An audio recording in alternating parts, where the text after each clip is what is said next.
காப்பாத்துறான். முயல்கள், எலிகள், சிலந்திகள் உட்பட எல்லாத்தையும் வெளியே எடுத்து போட்டுட்டு இருக்கான். சிலந்திகளை யாருக்குமே பிடிக்காது, ஆனா இவனுக்கு பிடிச்சிருக்கு. உன்னோட சிஸ்டர் எப்படி இவனை பொறுத்துக்கிட்டாங்க?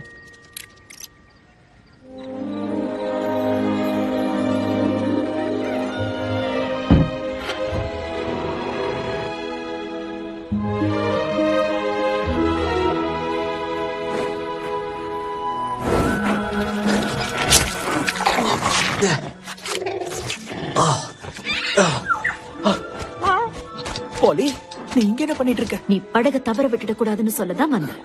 நானும் விலங்குகள் கிட்ட பேச ஆரம்பிச்சிட்டேனா? டாக்டர் டோலிட்டல் மாதிரி? அதெல்லாம் இல்ல, நான் தான் மனுஷங்க மாதிரி பேசுறேன். என்ன தவிர எந்த கிளியும் இந்த அளவுக்கு பேசாது. சரி, துணிமணிலாம் எடுத்துக்கிட்டு கிளம்பு சீக்கிரம்.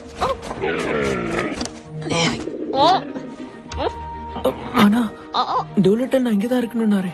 கொஞ்சம் உதவியா டூ. ஆனா அவர் அந்த மாதிரி சொல்லி எதையும்